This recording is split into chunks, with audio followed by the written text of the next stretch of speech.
Bonjour et bienvenue sur la chaîne Mysticé Fimrae. Mysticé Fimrae, c'est ma chaîne, moi c'est Pauline et je vous retrouve aujourd'hui pour ce premier jour de Vlogtober. Et oui, nous y sommes, c'est les jours où vous allez voir ma tête tous les jours et on va papoter ensemble, vraiment papoter, hein, parce que là on n'est pas sur du loisir créatif, on n'est pas sur des vlogs normaux, c'est j'ai pris un sujet et tous les jours je viens vous en parler via différents prismes, différents sous-sujets. Voilà, nous allons faire une thèse ensemble, êtes-vous prêts? Alors, je me suis habillée de ma plus jolie tunique Voria, qui est juste magnifique, de ma toute nouvelle jupe cousue main, un petit thé à la cannelle, c'est un mug de terre sauvage avec ses citrouilles et je sais pas si vous allez voir, si vous voyez les touches d'or. Ces mugs sont juste incroyables et pas excessivement chers. Franchement, je crois qu'ils sont pas plus chers que les mugs de Caro from Woodland. Et c'est tout fait main, vraiment. Donc, et ils passent au lave-vaisselle. Je les aime, je vais lui en racheter. Je vous accompagne et vous êtes dans mon univers cottagecore. J'ai consacré ce petit cahier que je m'étais offert, juste magnifique, pour scripter entre guillemets les épisodes de ce Vlogtober. Je veux pas vous dire de bêtises, je veux à peu près construire mon idée et du coup j'ai noté quelques idées dans mon cahier. Je viens pour vous parler du cottagecore. C'est un mouvement que j'ai rejoint, on va dire, il y a de cela un peu plus d'1 an. Et comme j'aime bien, et comme je vous en parle souvent, et comme ça m'inspire beaucoup, je voulais partager ça avec vous. Donc vous voyez, je suis très organisée. J'ai préparé un petit tableau avec tous les sujets du jour. Bien sûr, il est lui aussi cottagecore. Je sais pas si vous voyez une image. Ouais, j'ai pris des images cottagecore sur Pinterest de l'automne. Et voilà, je me suis dit, allons jusqu'au bout. Donc ça, c'est ma feuille de route. Et l'avantage, c'est que le premier, ça va être très simple. Nous allons parler de la définition du cottagecore. Oui, oui. Ah, je vous ai dit qu'on faisait une thèse, hein, donc introduction, définition, c'est normal. Ah là là, j'adorais la fac, je suis désolée. Les dissertations, tout ça, c'est mon kiff. Donc, on est parti. J'ai pris mon petit livre, mes petites notes, et on y va. Alors, pour commencer, j'ai été sur Wikipédia. Voilà, parce qu'il faut prendre les choses par la base. Wikipédia n'est pas une source parfaite, j'aurais tendance à dire, mais là, on parle d'un mouvement de mode, donc je n'ai pas accès au dictionnaire pour ça. Et comme c'est quand même pas mal issu des réseaux sociaux, je trouvais que notre ami Wikipédia était bien une bonne base. Donc nous allons partir de Wikipédia. Déjà, cottagecore, c'est une contraction de deux mots, enfin d'un mot et d'une terminaison. Il y a un mot pour ça. Vous m'avez compris, les profs de français dans l'assistance, vous pouvez corriger. Donc cottage, le cottage est un mot anglais qui signifie petite maison de campagne. En réalité, ça signifie chaumière, donc les maisons en toit de chaume. Donc on retrouve dans la campagne reculée anglaise. Voilà. Et core, ça désigne une esthétique, un courant en fait. Moi je le définis comme un courant. Donc c'est le courant de mode des chaumières. Voilà. À partir de là, je pense qu'on a à peu près la base. C'est-à-dire que le cottagecore, ça idéalise totalement la vie rurale. Et je précise, idéalise. C'est de l'idéalisation, pas de la vraie vie. Non, non, non. Donc c'est l'idéalisation de la vie rurale qui repose sur les images de la campagne européenne, notamment anglaise. On retrouve pas mal aussi la Bretagne, mais Bretagne, Grande-Bretagne, hein, c'est écrit dans le mot, voilà. On a aussi la Normandie, voilà. Normandie, Grande-Bretagne, assez cohérent. Donc quand est-ce que ce mouvement est apparu? Il est apparu pour la première fois, il est référencé pour la première fois en 2010. Mais c'est vraiment en 2018 que le cottagecore a été nommé sur le réseau Tumblr. Tumblr, c'est un réseau où on met des images, des dessins et des textes. Voilà, c'est un réseau un peu créatif, j'aurais tendance à dire. Et bien c'est donc un courant qui se concentre surtout sur l'esthétique, donc on est sur la mode, la décoration d'intérieur, qui s'inspire du coup de la ruralité, du traditionnel, de l'artisanat. Et c'est là où le cottagecore m'a lu. Voilà, l'artisanat. Alors le dessin, c'est pas trop mon truc, hein. J'ai jamais Je vous ai jamais montré mes œuvres, mais franchement, ça n'est pas la peine. Le dessin, la cuisine, la couture, les loisirs créatifs, voilà. Ça, c'est 100% cottagecore.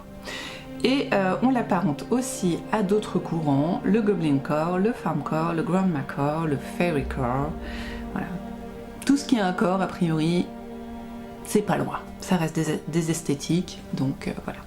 Pourquoi ce concept a tant d'attrait, selon Wikipédia du coup? Eh bien, c'est par rapport aux ressources économiques et naturelles de la Terre en ce moment. On revient vers le fait maison, vers le fait main. On est sensible à l'idée de durabilité. Quand on fait quelque chose, quand on achète quelque chose, on a envie que ça dure longtemps. C'est quasiment à l'antipode du fast fashion, voilà. Et le télétravail et la pandémie ont entraîné les gens vers le cottagecore. Le cottagecore promeut un mode de vie simple, au milieu de la nature, un retour aux choses essentielles et traditionnelles. Oui, c'est une redite, mais parce que c'est important. Mais c'est une version romancée et très très très idéalisée de la vie à la campagne, et surtout pas la vie à la campagne contemporaine. Je vis à la campagne. Maintenant, je peux vous dire que les fermiers, c'est pas du tout l'idéalisation du cottagecore. J'en connais. Voilà. Le cottagecore appelle à apprécier des petites choses, à prendre le temps de réhabiliter des passe-temps lents qui sont passés à la trappe dans notre monde moderne. En gros, c'est un reset. On oublie tout ce qui s'est passé dans les années 50-60, années de grande progression technologique, et on revient quasiment en 1900-1910. En gros, avant la guerre. Il s'agit de vivre de façon plus durable et aussi consciente que possible. Beaucoup d'inspiration du cottagecore viennent de la littérature. Là, vous savez, mes livres. Là, mon étage littérature cottagecore, littéralement. Et aussi la peinture du 19e et un petit peu de 1970. Voilà. Bien, je vous ai parlé du cottagecore définition. Qu'est-ce que pour moi, il en ressort? Pour moi, le cottagecore, c'est déjà effectivement une esthétique, un style, un genre. Des antiquités, des vêtements passés, un petit peu passés, qui reviennent à la mode, mais clairement, voilà, des vêtements qu'on aurait pu éventuellement porter dans les années 1900 à la campagne, mais qui sont pratiques quand même. Bon, on y reviendra sur les vêtements, mais voilà, c'est à peu près cette esthétique déjà m'a attirée. J'aime l'histoire. Mais aussi, c'est prendre le temps de faire soi-même, prendre le temps de profiter de ce qu'on met, de ce qu'on porte, c'est-à-dire que les vêtements qu'on met 3 fois et qu'on jette ou qu'on revend parce que ils ont été portés, c'est pas mon concept, ça n'a jamais été mon concept. Et moi, j'aime user mes vêtements, les porter plusieurs fois, tout ça. Donc, prendre le temps d'apprécier. C'est donc aussi réduire son impact sur la planète, hein, donc je vous ai dit encore une fois, je reviens sur le fast fashion parce que pour moi c'est vraiment, ça me hérisse le poil, c'est pour ça que je suis très centrée là-dessus, mais bon, voilà. Faire des choses en conscience, voilà, prendre le temps, limite méditer en faisant les choses, c'est pour ça que la broderie revient beaucoup, le tricot pour moi, enfin voilà, bon, hein, voilà. Mais encore une fois, pour moi, ce qui m'a attirée dans cet univers cottagecore, c'est mon amour de l'histoire. J'ai toujours adoré l'histoire, j'ai voulu être archéologue, j'ai voulu être prof d'histoire, j'ai voulu faire des études, enfin, j'ai fait des études d'histoire, pardon. Voilà, l'histoire c'est un truc qui m'a toujours tenté et enfin toujours happé. Et c'est vrai que cette mode qui s'inspire autant de l'histoire, ça me donnait envie. Voilà. Et puis, des vêtements de princesse, quoi. Enfin, je sais que de princesse et cette esthétique petite maison dans la prairie, cette esthétique Anne of Green Gables, voilà, c'est vraiment des esthétiques qui, moi, m'attirent. Et je trouve que ça convient à toutes les morphologies parce que, excusez-moi, mais les jeans slim, non pas les jeans, les pantalons slim ou les leggings, ça ne va pas à tout le monde. On peut s'assumer dedans, mais clairement, je trouve que c'est pas facile quand même à porter.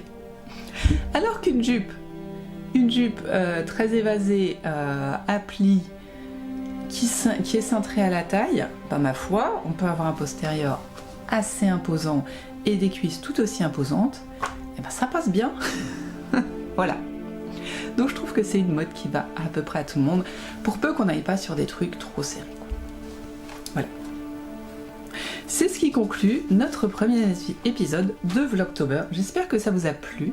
Donc nous allons partir sur des concepts, des idées, et ensuite on va les étudier sous le prisme du cottagecore. Voilà. Je peux vous donner un petit teasing. On va parler de la mode et des tenues lundi.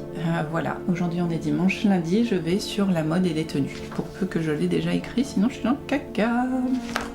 Voilà, merci d'avoir regardé ce Vlogtober. À demain. N'oubliez pas que celles qui préfèrent les vlogs normaux, je ne vous en veux pas du tout. Et ils continuent pendant le Vlogtober, donc tout va bien. Merci d'avoir regardé, j'espère que ça vous a plu. N'hésitez pas à me faire part de vos définitions à vous du cottagecore, c'est très intéressant. Vraiment, si je fais ces Vlogtober, c'est pour partager avec vous, pour débattre, pour découvrir des choses. Donc surtout, n'hésitez pas à me faire part de ce que vous en pensez. Vous n'êtes pas prêts à me voir tous les jours, mais moi je suis prête à venir vous voir tous les jours. Donc, bonne journée, et je ne vous ferai pas ma fin habituelle parce que ça n'a pas de rapport, mais prenez soin de vous et prenez soin de ce que vous aimez, ça marche toujours. Salut, à demain!